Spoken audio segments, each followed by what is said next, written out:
যাদের উপর আইন প্রয়োগ করা উচিত তাদের বেলায় খবর নেই। এক্ষুনি ধরেন, আমি যাবো জেলে।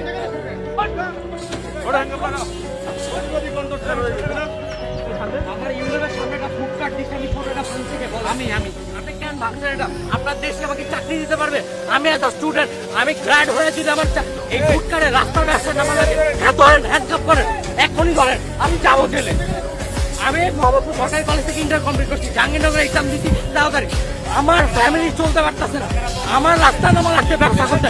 আপনারা যে ভাঙছেন না কি ম্যাজিস্ট্রেট, আমার এটা ভাঙবে কেন? আমার টাকা পয়সা আপনার, আমি কি কান্না দিচ্ছি না দেশে চুরি করছি না ছিনতাই করছি? আমি কি দেশে চুরি ছিনতাই করছি? আপনি আমার কাঠ ভাঙবেন কেন? আপনি আমার কাঠ ভাঙবেন? গরিব যখন প্রতিবাদ করবে তখনই আপনার গায়ে লাগবে, আর তখনই তাদেরকে মারধর করে, নির্যাতন করে তাদেরকে গ্রেপ্তার করা হবে। এটাই কি বাংলাদেশের পলিসি? তাহলে আপনারা দেখুন, একজন ম্যাজিস্ট্রেট যদি সম্মানিত ব্যক্তি হতে পারে, তাহলে একজন কলেজ পড়ুয়া ভার্সিটির ছাত্র কেন সম্মানিত ব্যক্তি হতে পারবে না? এটা আমার একটা প্রশ্ন। 3 নম্বর কোশ্চেন, আমরা মানুষ ভুল করতেই পারি, হয়তো এই ভুল থেকে আমরা নেক্সট শিক্ষা নিব। এখনও যদি আমরা একটা ছেলে এখানে ব্যবসা করতেছে, আপনারা দেখছিলেন ভিডিওটাতে, একটা ছেলে ব্যবসা করছিল, তো ভিডিওর ভিতরে অলরেডি সব কিছু দেওয়া আছে। তো হয়তো এই ব্যবসা দিয়ে তার একটা ফ্যামিলি চলতো, হয়তো তার বাবা অসুস্থ, ওই কারণে তার ফ্যামিলির হাল ধরতে হয়েছে। সে নিজেই বললো যে আমার ফ্যামিলিগতভাবে অনেকটা সমস্যা, ওই কারণে আমি এই ব্যবসা দিয়ে বসছি, কারণ কি আমি নিজে পড়াশোনা করতে হয়, আমার একটা ছোটো ভাই বোন আছে, বা দেন পাশাপাশি আমার বাবা আছে, মা আছে, তো বাবা মার ওষুধ বহন করতে হয়। তো এই ক্ষেত্রে আমার এই পর্যায়ে আমার এই জায়গায় আমার আশা লাগছে। তো সেই ক্ষেত্রে সে একটা ছেলে হয়ে, একজন কলেজ শিক্ষার্থী হয়ে সে চুরি করে নাই, সে ছিনতাই করে নাই, সে একটা ভালো দিক বেছে নিছে। কোন দিকটা? সেটা হলো যে বিজনেস। সে ছোটোখাটো একটা বিজনেস করছিল, তো এইটার ভিত্তিতে এটা যখন সে বিজনেসটা করছিল, এখানে আপনারা আইসা একটা ভ্যাট ধরছিলেন বা একটা ট্রেড লাইসেন্স চাইছিলেন, তখন সে দিতে পারে নাই।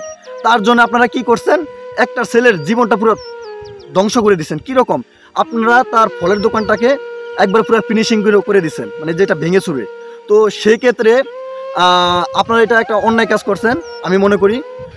4 নম্বর কোশ্চেন, এটা হলো যে আমরা এসএসসি পাস পুলিশ দিয়ে যখন ভার্সিটি পড়ুয়া ছাত্রকে যখন অসম্মানের সহিতে তাকে মারধর করে, তার ঘেরি ধরে ধাক্কা দিয়ে তারে গাড়ির ভিতরে যেভাবে উঠালো, এটা একটা অমানসিক কারবার, যেটা আমরা মনে করি।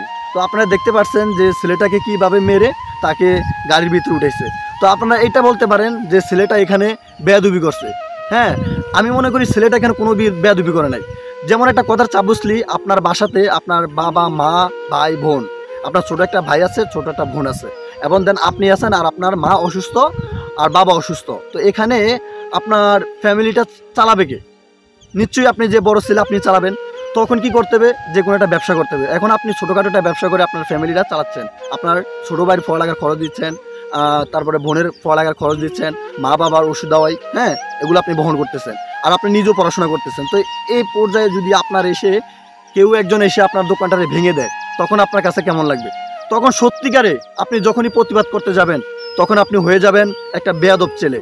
কারণ কি, আপনারা এই ভিডিওতে দেখতে পাচ্ছেন যে একটা কলেজ পড়ুয়া শিক্ষার্থী, উনি বলতেছে যে আপনারা আমাকে অ্যারেস্ট করেন, আমাকে থানায় নিয়ে যান। কারণ কি, আমার একটা সম্বল ছিল শুধুমাত্র এই ফলের দোকানটা, আপনারা এই ফলের দোকানটাও ভেঙে চুরে একবার ফিনিশিং করে দিয়েছেন। আপনারা আমাকে বলতে পারতেন, বা আমি এই প্রথম ফার্স্ট আমি দোকান করতেছি, বা আমার ফ্যামিলির জন্য, বা আমি যে কোনো একটা ক্রাইসিসে পড়ি, আমি এই পথটা আমি বেছে নিছি। কারণ কি, আমার নিজেরও এখনও পড়াশোনা চলতেছে। তো সেদিক দিয়ে আপনারা ভেবেচিন্তে ওইটা না করে আপনারা কি করছেন? তার দোকানটা ভেঙে দিচ্ছেন। তো তার জন্য ছেলেটা এইভাবে কথা বললো, এটা নিয়ে অনেকেই মিডিয়াতে মন্তব্য করতেছেন যে ছেলেটা এখানে বেয়াদবি করছে। আমি মনে করি না, ছেলেটা এখানে কোনো বেয়াদবি করে নাই। সে একটা ক্রাইসিসে পড়ে সে এটা বলতে বাধ্য হয়েছে, এটা সে ন্যায় কথা বলছে, এটা সে অন্যায় কথা আমি মনে করি যে বলে নাই। তো এই দিকটা মানে আমি দেখলাম যে অনেকে এটা নিয়ে ঘাটাঘাটি করতেছেন। আমি যেটা মনে করতেছি, আমার যেটা ধারণা যে ছেলেটা এখানে ন্যায় কাজ করছে।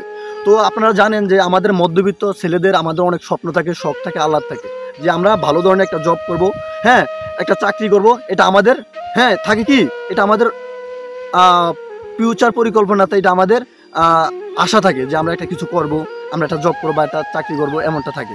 তো আমাদের মধ্যবিত্ত ছেলেদের সামর্থ্য নাই ওরকম।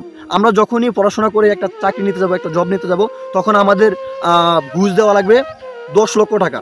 10 লক্ষ টাকা প্লাস কি 5 লক্ষ টাকা আমরা ঘুষ দিয়ে চাকরি নিতে হবে। পাশাপাশি ভালো একটা পয়েন্ট লাগবে, ভালো একটা রেজাল্ট লাগবে, ভালোভাবে পড়াশোনা করা লাগবে, তাহলে আপনি 10 লক্ষ টাকা 5 লক্ষ টাকা দিয়ে আপনি চাকরি নেবেন।